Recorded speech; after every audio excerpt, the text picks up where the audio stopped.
नमस्कार, मी अर्चना's किचनमध्ये आपले स्वागत। आज आपण तूप कसे काढायचे ते पाहणार आहोत।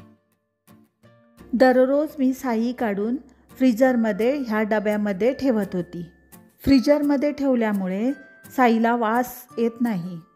ज्या दिवशी तूप करायचे असेल त्या दिवशी 4-5 तास आधी डबे बाहेर काढून ठेवले पाहिजेत।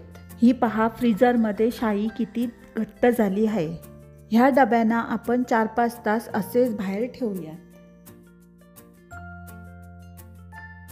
हे पहा, 4 ते 5 तास झालेले आहे। साई मऊ झालेली आहे। त्यानंतर मिक्सरच्या भांड्यात थोडी थोडी घेऊन फिरवून घेऊयात।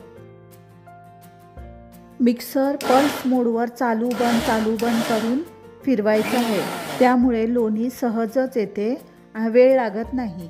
आणि मिक्सर एकसारखा चालू ठेवला की मिक्सर गरम होऊन लोणी लवकर येत नाही। हे पहा, लोणी अशा प्रकारे दाट झाले की आपण थोडेसे पाणी घालूयात। फ्रीजमधले पाणी घातले तर अधिकच उत्तम। पाणी घातल्यानंतर परत एकदा पल्स मोडवर बंद चालू करूयात। हे पहा, आपले किती छान लोणी तयार झाले। काही जणांची तक्रार असते, उन्हाळ्यात लोणी निघत नाही। आपण ही ट्रिक वापरून पहा, तुमचे लोणी उन्हाळ्यातही लवकर येईल।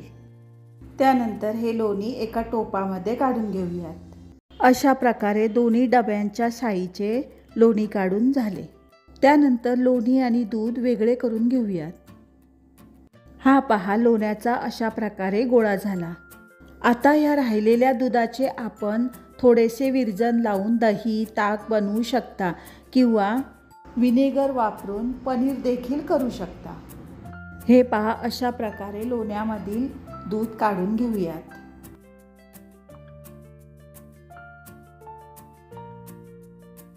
त्यानंतर हा लोण्याचा गोळा पाणी घालून स्वच्छ 4-5 वेळा धुवून घेऊयात। हे पहा, आपण जसजसा लोण्याचा गोळा धुवू तसे शिल्लक राहिलेले दूध बाहेर येते। लोणी स्वच्छ धुतले असता तूप जास्त दिवस टिकते आणि वासही येत नाही। हे पहा, लोणी 4-5 वेळा धुवून स्वच्छ झाले। आता हे लोणी आपण कढवण्यासाठी गॅसवर ठेवूया।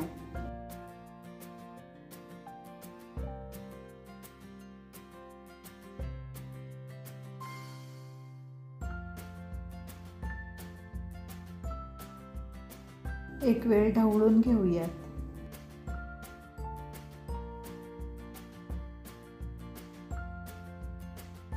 तूप कढवताना वेलची टाकायची, म्हणजे तुपाला छान वास येतो।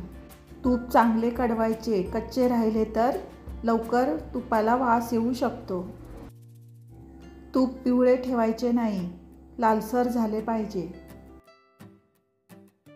हे पहा, तूप अशा प्रकारे लालसर झाले की जास्त दिवस टिकते।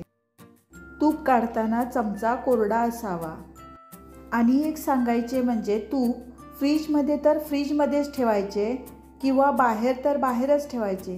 फ्रीजमधले तूप जर बाहेर ठेवले तर लवकरच खराब होऊ शकते।